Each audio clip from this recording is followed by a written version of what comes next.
Good evening, Lakeview folks. I pray that you are well and enduring our hunker down time, as it's called.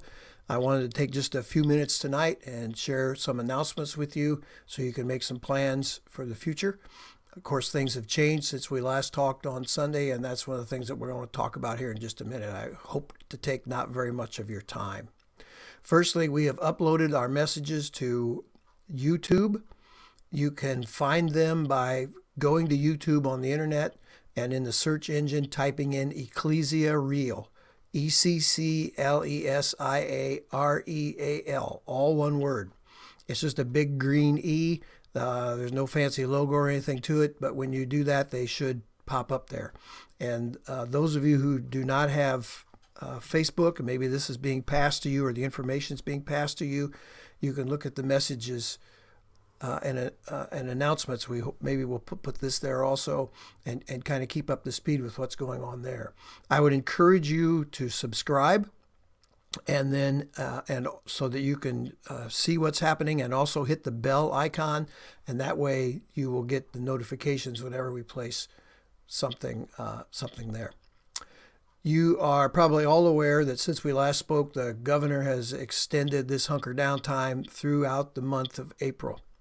Therefore, all of our group activities through the month of April are canceled.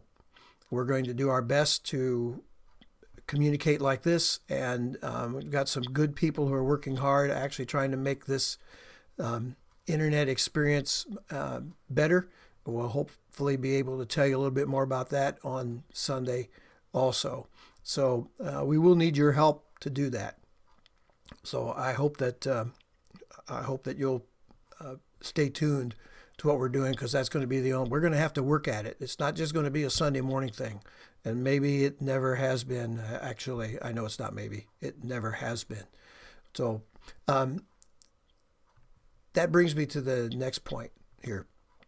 We're going to have to work harder to communicate. It's not going to be just an automatic thing where we gather.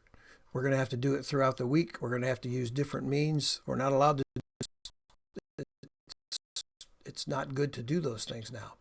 So not everyone has a family to come home to or a family to be with during the day.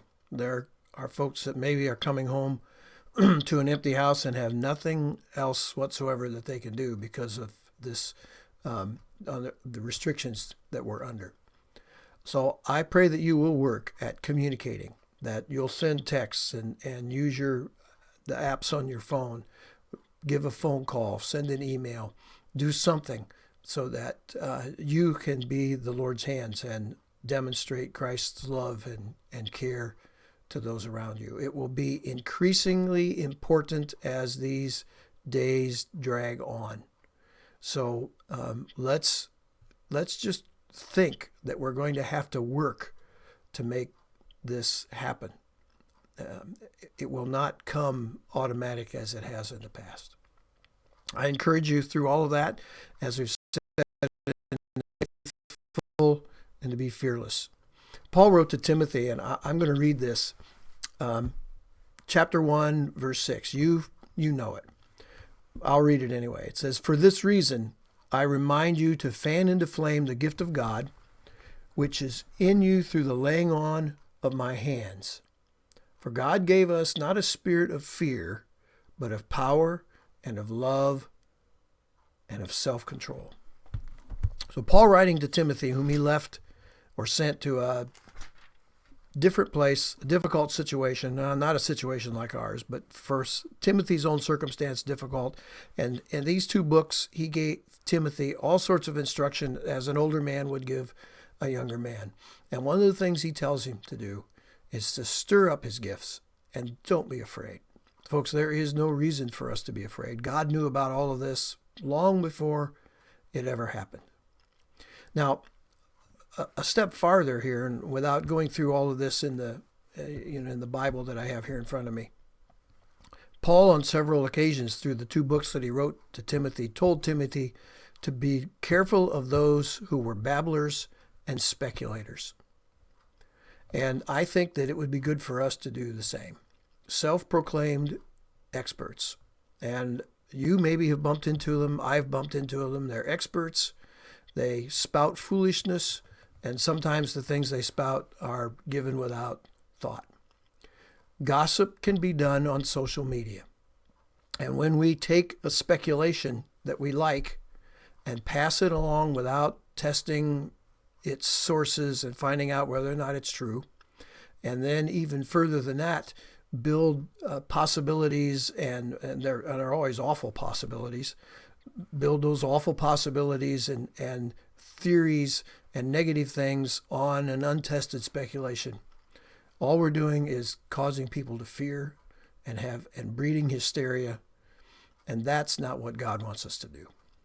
So I would encourage you, and I don't know that any of the people that are hearing me have done this, but I would encourage you, don't do that. And let me read to you what Paul tells Timothy in the last sentences that he writes to him. Avoid the irreverent babble and contradictions of what is falsely called knowledge, for by professing it some have swerved from the faith. Grace be with you. Now, Paul's knowledge was different than what we're dealing with. Paul's topic here was different than we're dealing with. So I'm not going to stretch it and take it out of context. But he does talk about those who speculate and come up with wives' tales and come up with all sorts of wild theories. And they do so they can get attention. You fill in the gaps. Let's not do that.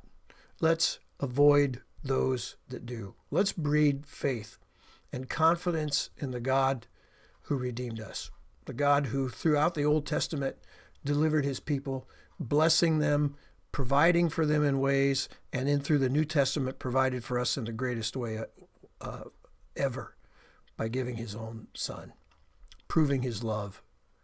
While we were yet sinners, Christ died for us. So there'll be more things to tell you. I hope to meet with you again on Sunday morning at 10:30.